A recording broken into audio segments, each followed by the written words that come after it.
Welcome back, grade 2s, for our next reading lesson this week. And this will be our last reading lesson.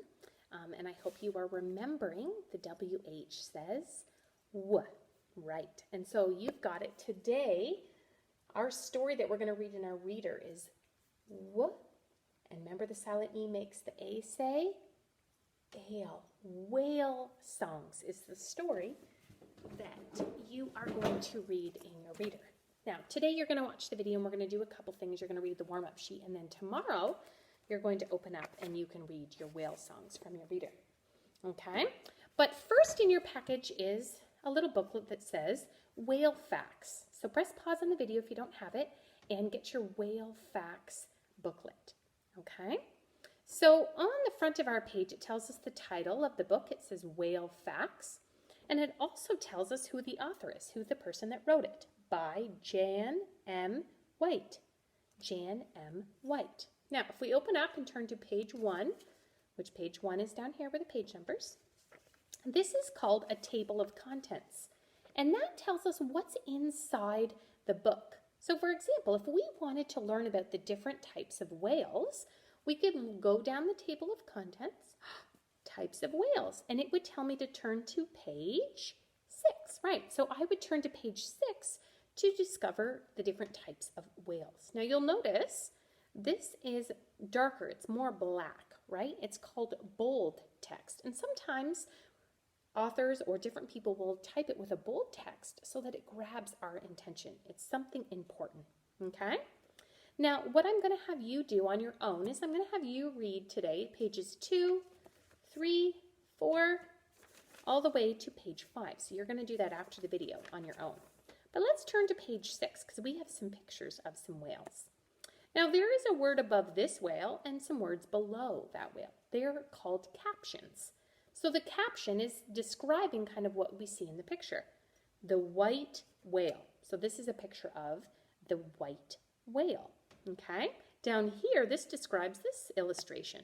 The humpback whale. So there's two different types of whales and we get to see an illustration or a picture of them. Then when we turn to the last page, this is called a glossary.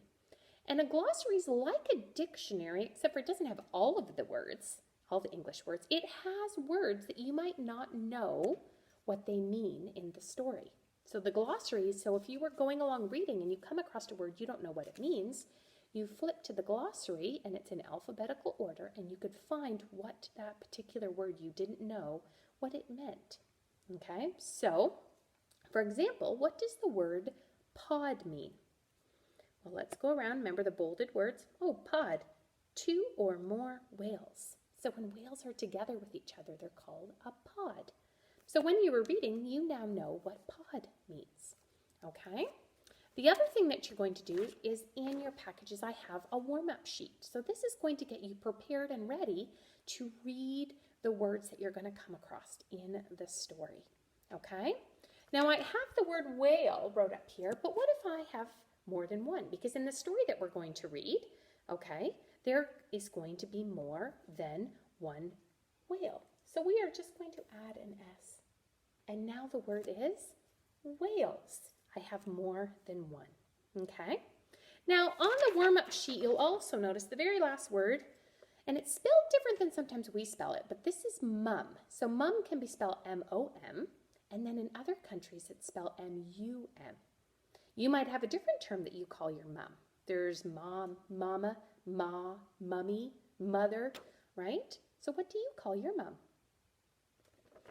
The other thing we see on our warm-up sheet is a tang fish. Now this is a black and white, but if you wanted to ask your mom or dad if you could go on and look at pictures of a real tang fish, they are beautiful. Okay, they're anywhere between 2 inches and 16 inches long. Some are striped, some have spots, but they are so pretty to look at that a lot of people keep tang fish in their aquariums at home. Okay, now have you ever wanted to do something big and important? Have you ever maybe felt that you were too young or you were too small to do something big? Well, when we read our story, Whale Songs, okay, in our next story, Whale Songs, a young humpback whale wants to do something big, but he's just a small whale. I want you to find out what happens. Can he do something big even though he's small? Okay? So read through your whale facts, your warm-up sheet, and then tomorrow you can read your whale songs out of your reader.